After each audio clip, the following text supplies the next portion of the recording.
भारतीय पहलवान मंगलवार को अपने अभियान की शुरुआत करने के लिए उतर रहे हैं टोक्यो के मैदान में। जी हां, टोक्यो में मुकाबला होगा। भारत की ओर से उतरेंगे सबसे पहले सोनम। ये वही सोनम है जिन्होंने साक्षी मलिक को 4 बार पराजित करके अपनी श्रेष्ठता का लोहा मनवाया है।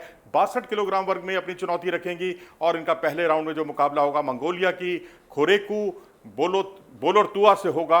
ये बोलोर्तुआ वही पहलवान है, वही रेसलर हैं जिन्होंने इस बार एशियन चैंपियनशिप जो इस साल आयोजित की गई थी उसकी वो सिल्वर मेडलिस्ट हैं और उनको पराजित होना पड़ा था पिछले फाइनल मुकाबले में किर्गिस्तान की खिलाड़ी एसुलू टिनकोवा, जो कि साक्षी मलिक से पराजित हुई थी पिछले ओलंपिक खेलों में, रियो ओलंपिक में। तो इस बार, और हालांकि उसके बाद उन्होंने उनको पटकनी भी दी है, हराया भी है।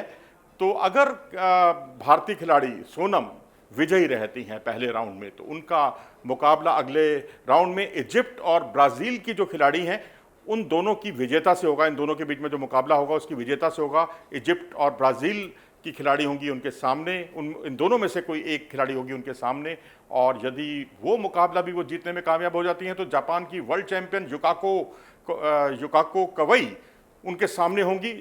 युकाको, आपको याद दिला दें कि ये वर्ल्ड चैंपियनशिप 2018 की सिल्वर मेडलिस्ट हैं, 2019 की ब्रॉन्ज मेडलिस्ट हैं। और उसके अलावा रिसाको जो हैं, ये युकाको जो है रिसाको की बहन है। रिसाको जिन्होंने ओलंपिक चैंपियन जो रही थी पिछली बार, और उनकी छोटी बहन जिन्होंने अपनी श्रेष्ठता का लोहा मनवाया है हर किसी के सामने। तो इस तरह से यहाँ पर कंपटीशन का अगर हम देखें तो हेना जोहानसन भी होंगी जो कि काफ़ी कड़ी टक्कर देती रही हैं, अच्छा खासा उनका प्रदर्शन रहा है, स्वीडन से ताल्लुक़ रखती हैं।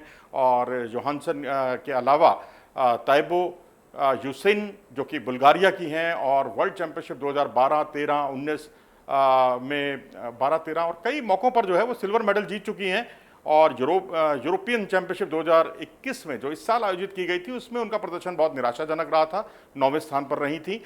तो जाहिर सी बात है कि उनका अतीत उन्हें अच्छा प्रदर्शन करने के लिए प्रेरित कर सकता है, लेकिन हालिया फॉर्म उनकी बहुत अच्छी नहीं है। तो सोनम का कड़ा इम्तिहान है, पहली बार ओलंपिक में उतर रही हैं और ज़्यादा सीनियर लेवल पर अंतर्राष्ट्रीय प्रतियोगिताओं का बहुत ज़्यादा उन्हें तजुर्बा भी नहीं है।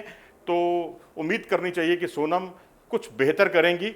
और भारतीय पहलवानों से वैसे भी बहुत ज़्यादा उम्मीदें हैं इस बार टोक्यो के मैदान से। और हम आपको ये भी याद दिला दें कि ये तो 3 अगस्त है, 3 अगस्त को मुकाबला है इनका सोनम का।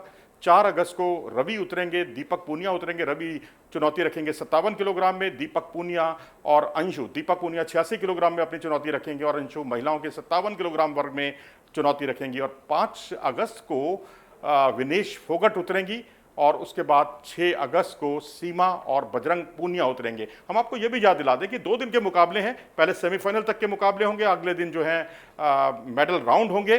तो ये देखना बहुत दिलचस्प होगा कि अगले दिन, यानी आपको किसी खिलाड़ी के शानदार प्रदर्शन के लिए पदक जो है आपको अगले दिन मिलता हुआ दिखाई देगा। आप क्या सोचते हैं इस पूरे स्थिति के बारे में? भारत का प्रदर्शन कैसा रहेगा इस बार कुश्ती में? क्या भारत भरपाई कर पाएगा बाकी खिलाड़ियों की जो टकटकी लगाए हुए हैं कुश्ती के क्षेत्र से?